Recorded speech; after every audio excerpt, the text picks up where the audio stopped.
Hi, everyone. Welcome to Mini Scroll, the daily internet culture podcast bringing you the biggest stories from social media, the creator economy, and the digital space every Monday through Thursday and sometimes Fridays.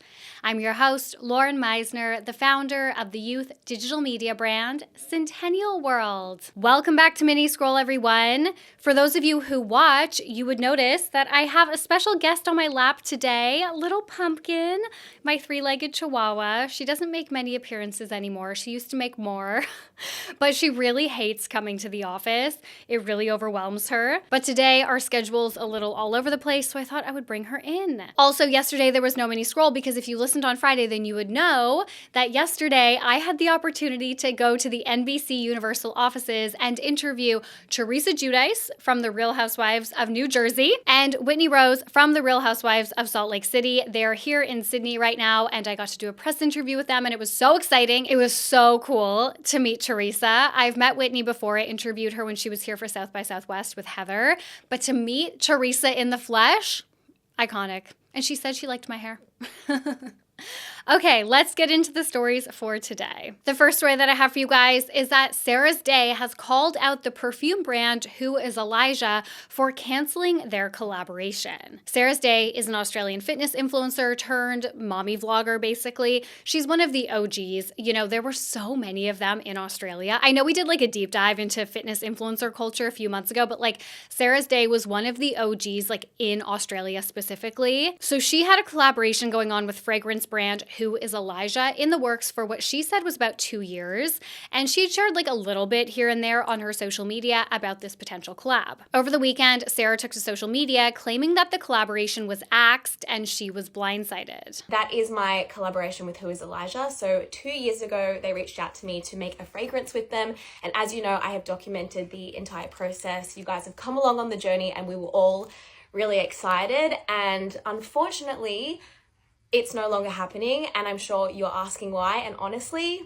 we are asking the same question. I don't have the answers for you, unfortunately. I know that might sound really confusing or frustrating, but I don't have more to give you. Okay, so before I get into what else transpired, this started to blow up. I would say mostly like Who is Elijah is quite like a social media like buzzy brand, and the founder, Raquel, has become a bit of an influencer herself off the back of being the CEO and owner of this brand. So Sarah's followers, I guess, started going after the brand, which prompted Raquel to respond. Raquel defended herself, saying that given the brand is expanding internationally, they need to allocate the budget to the expansion, and this was just a strategic decision. Quote, "We ended a contract well within the agreed terms. There was no breach," she stated. The decision to end the collab was sent by me personally to the other party via email, and I left the door open for further discussion, but what I received in response was unprofessional. What is being said is deeply misleading and is harmful to the brand. This was a business decision. We offered for the project to continue under the party's own brand with our full support, but that offer was declined. There's no scandal here, no villain, just a strategic decision for the future of my business, one I fully stand by. So here's what Sarah said to news.com.au in a statement. One of my main roles and obligations within our contract was to organically promote the product, which of course I was excited to do. I was documenting and creating content in good faith that this collaboration would come to fruition and the finished product would be accessible to my audience. Our contract allowed either party to terminate on 6 months given notice. Ultimately, I did not see this coming after working on this together for such an extended period of time. Okay, so from that statement, it does make it sound like they didn't have anything beyond like a preliminary contract possibly, and that Sarah was starting the process of like organically promoting the collab before things were like truly in the works. But I mean, she does seem to be blindsided. I mean, it's really interesting because like on social media, like on TikTok and on Instagram, people are very much on Sarah's side, but then on Reddit, people are very much on Raquel's side. There's definitely no like right or wrong. I think Who is Elijah is like, you know, they didn't terminate this contract without knowing all of the legalities around it. Like, I do believe that they did it within their rights. However, I think at the same time, Sarah had been promoting this to her followers. People were excited for it. That is very evident by the social media discourse, by like the comments on her video and stuff. People were like genuinely excited. So I understand Sarah wanting to tell her audience about what's happening with this.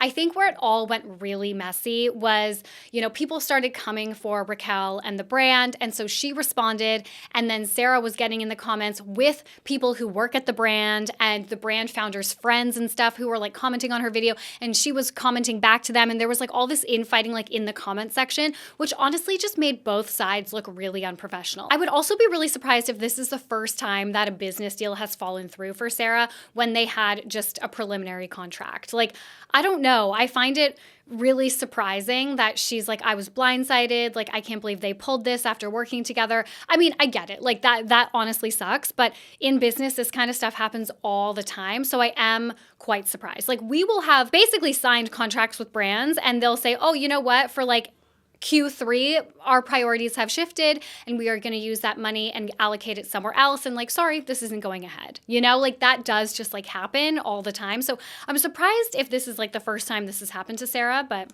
I don't know. Okay, I had to put Pumpkin down. She was getting agitated. So the next story that I have for you guys, this is a bit of a palate cleanser before we get into something really messed up that happened this weekend. But there's this new viral phenomenon on TikTok, and people are calling it like the Indonesian Boat Kids. But essentially that's to describe the children, usually children, who dance at the front of rowing canoes during a racing tradition in Indonesia called Pacu Jalur. Pacu Jalur is a traditional boat race that takes place annually and started in the 1600s. And it's going viral all over TikTok because at the front of the boat, they have very often children. Sometimes it's like very petite people, but usually it's children who are kind of like at the helm while the rowers are rowing and they're dancing. Clips of these boat kids are going viral all over the internet. There's like fan edits of them. There's commentary pieces on them. It's just like such an expression of joy and it's so fun. And I just wanted to note this, like it's going viral everywhere, but it's just like such a wholesome moment from the internet. Like we're at such a weird and divided time online right now, especially as it relates to like learning about other cultures and their traditions. And so I think it's like really nice to see everyone kind of coming together and being like, yeah, this is actually really fun.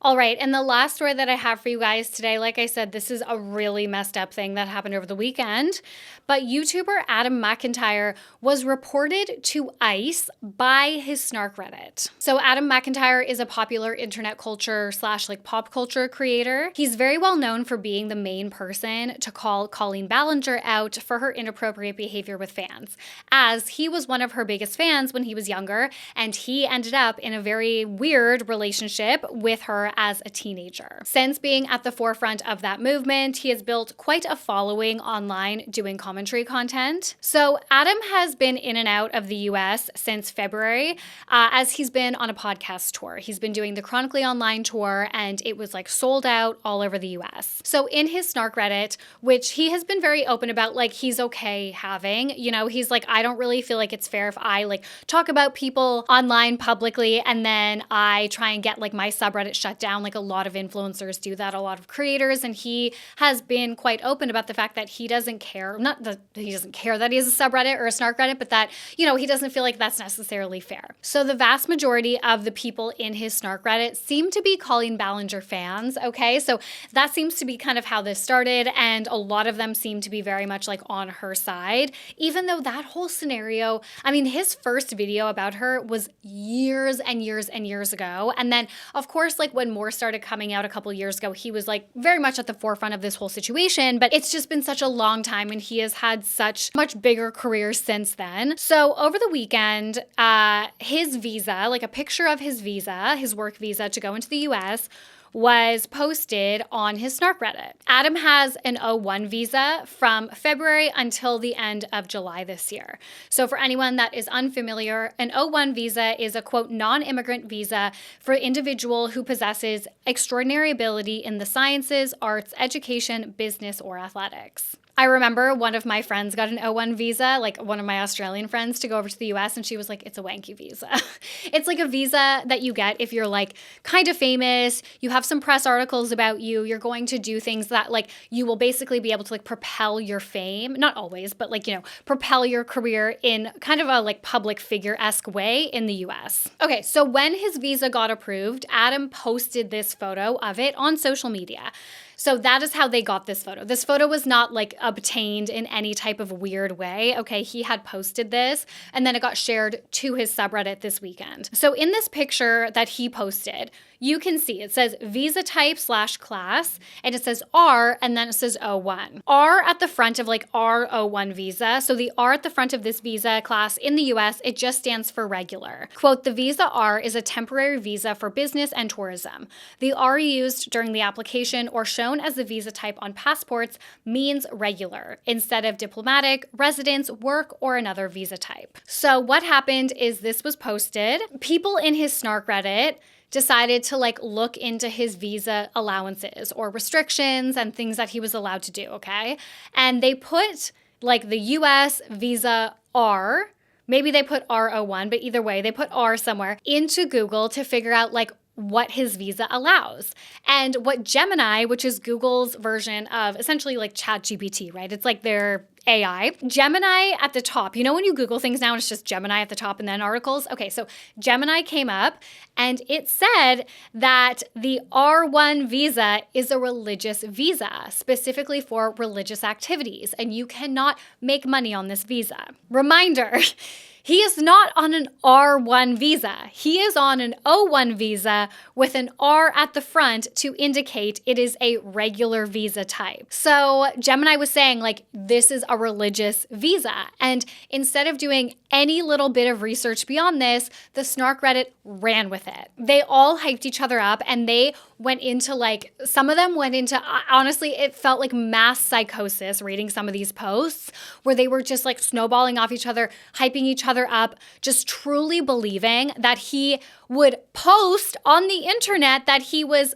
doing something illegal, like going into a country on a religious activities visa and very clearly making money. And then at least one person, Adam has said several, I don't know about that, but at least one person reported him to ICE under the pretense that he was lying about the purpose of his visa, and this person posted proof that they submitted him to ICE online. The post has obviously been deleted. The whole thread has been deleted, okay? But it's a screenshot that says, thank you, your submission has been received on the US Immigration and Customs Enforcement website. And then they commented saying, the only time I won't say fuck ICE. First of all, you obviously support ICE if you're going to report somebody to ICE, okay? Like, to say, oh, the only time I'm going to say fuck ICE, to weaponize ICE during this time, specifically, at any time, but especially during this time, is so sick. And it's this kind of stuff that we're talking about when we reference like snark going too far. And I know we've referenced snark going too far several times recently, but this is like a prime example of how extreme snarkers and those kind of gossipy forum websites can go. And like I said, a lot of his snarkers seem to be pro Colleen Ballinger, so this is possibly another example of when parasocial relationships go too far, like trying to almost like defend their fave in this like very horrific roundabout way. I wanted to read a comment from Reddit that somebody posted. I think it was on like the r/YouTube forum where people were talking about this scenario, and they wrote, this mentality from Americans that reported Adam to ICE but simultaneously hate ICE is a direct reflection on how US got to the current state it's in. Oh, I hate this thing unless it helps me win against someone I hate is exactly how you divide people so they fight amongst themselves and don't look at the bigger picture. And now, if you go on his snark Reddit, okay, like there are tons of people who are like, what the fuck, guys? Like, why did we do this? Why did you guys do this? What is going on? But there are also people in this thread on his snark page saying that like he's pushing this narrative that he's the victim and that like he did this to himself. And they don't mean like the visa situation because he is fully in the US legally and he did nothing wrong with his visa. But I guess they mean like his behavior online, his commentary, I guess how he shows up, his content, whatever. It doesn't matter how much you hate his content, okay?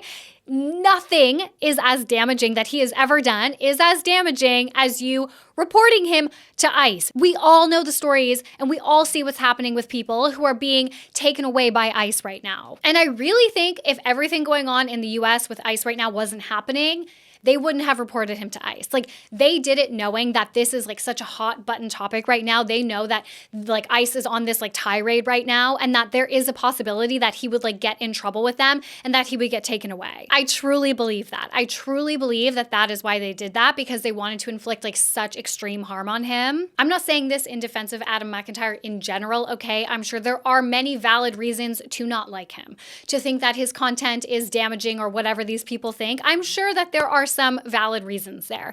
But this scenario is so fucking sick and so crazy. And like, we all need a fucking wake up call. I'm interested to hear from you guys why you think it feels like right now, Snark specifically, you know, there's not just like a spotlight on it. Like, we are at a time when everything is just like coming to a head and things are just feeling more and more extreme. And I don't know if it's just because like in our everyday lives, things feel more and more extreme. And so it's kind of like projection. I don't know if it's just like these instances are being highlighted more because there's been a few of them in like very quick succession, or if things actually are like getting much worse. But like, what the actual fuck? No, I hope the person who reported him to ICE has to face consequences. I'm sure they won't, but I hope they do. Adam has made his own video addressing all of this, so definitely go watch it if you guys want like more context from him and kind of how it all came about, how he feels about it, all of that. But yeah, this is just so messed up, and I'm just, oh my God. I don't even know. I don't even have words. Okay, that's it for Mini Scroll today, guys. Thank you so much for listening. I love you guys. Please remember to rate, review, and subscribe. Annabelle will talk to you guys tomorrow for Mini Tech, and I will talk to you on Thursday. Bye.